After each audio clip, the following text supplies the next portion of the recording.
ڈرامے کی next episode میں آپ لوگ دیکھیں گے کہ کس طرح سے عذرا کی چال جو اس نے صفیہ کے ساتھ مل کر کھیلی تھی وہ پڑ گئی ہے عذرا پر ہی الٹی۔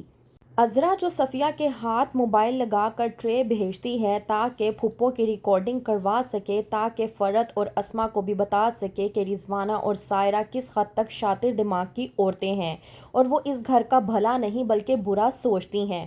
بلواتی ہے عذرا فرحت اور اسما کو اپنے کمرے میں اور کہتی ہے کہ یہیں پر بیٹھو، میں ابھی تم لوگوں کے ساتھ ثبوت کے ساتھ بات کروں گی کہ وہ بڑھیا اور اس کی بیٹی سائرہ ہمارے بارے میں کیا سوچتی ہے اور ہمارے متعلق کیا کرنا چاہتی ہے۔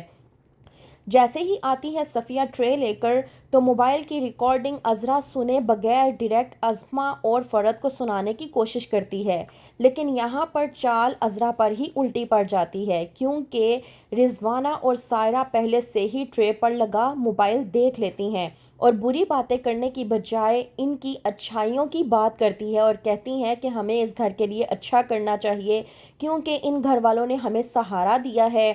ہمیں ان کی دیکھ ریکھ کرنی چاہیے۔ یہ باتیں سننے کے بعد اسما کو بے حد غصہ آ جاتا ہے، وہ عذرا پر بھڑک اٹھتی ہے اور کہتی ہے کہ عذرا بھابی آپ یہ سب کچھ بھی کر سکتی ہیں، میں سوچ بھی نہیں سکتی، آپ نے پھر سے وہی حرکتیں شروع کر دی ہیں جو آپ پہلے کرتی تھی اور انہی حرکتوں کی وجہ سے آپ ذلیل و خوار ہوئیں، میں سوچ بھی نہیں سکتی تھی کہ آپ اس حد تک گر سکتی ہیں اور اتنی گھٹیا حرکت کر سکتی ہیں کہ آپ نے پھپھو کی باتیں ہی ریکارڈ کروا لیں۔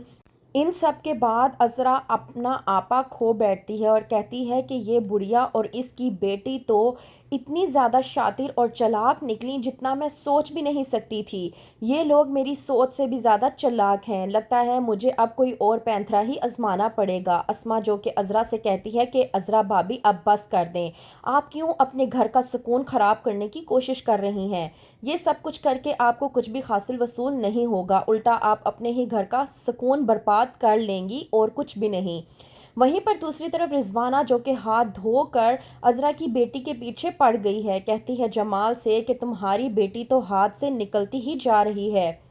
بہتر یہ ہے کہ اس پر نظر رکھو، یا میں تو کہتی ہوں کہ بہتر یہ ہے کہ اس کو بیاہ کر اپنی ذمہ داری کو پورا کرو تاکہ تمہیں اس چیز کی کوئی بھی فکر نہ رہے۔ جمال جو کہ واقعی میں اپنی پھپھو کی بات پر سوچ وچار میں پڑ جاتا ہے کہ میری پھپھو نے جو کچھ بھی کہا ہے وہ بالکل ٹھیک کہا ہے، لیکن عذرا اس بات سے انجان ہے کہ رضوانہ کون سی نئی کھچڑی پکا رہی ہے۔ وہیں پر دوسری طرف عذرا جو بے حد پریشان ہو کر اپنی ماں کو کرتی ہے فون اور کہتی ہے کہ یہ لوگ تو حد سے زیادہ شاطر اور چلاک ہیں، ان لوگوں نے تو میری چال مجھی پر الٹی پڑوا دی، میں سوچ بھی نہیں سکتی تھی کہ ایسا بھی کچھ ہو سکتا ہے۔ عذرا جو کہ اپنی ماں کے ساتھ بات کر رہی ہوتی ہے کہ وہیں سے آتی ہے سائرہ اور آ کر کہتی ہے کہ بس بہت ہو گیا، تم جتنی چالیں چل سکتی ہو چل لو، لیکن ایک بات میں تمہیں بتا دوں عذرا کہ تم ہر بار منہ کے بل گرو گی، کیونکہ شکار کرنے کے لیے پنجے پہ نہیں بلکہ نظروں پہ نظریں جمانی پڑتی ہیں، نگاہ رکھنی پڑتی ہے کہ اگلا بندہ کون سا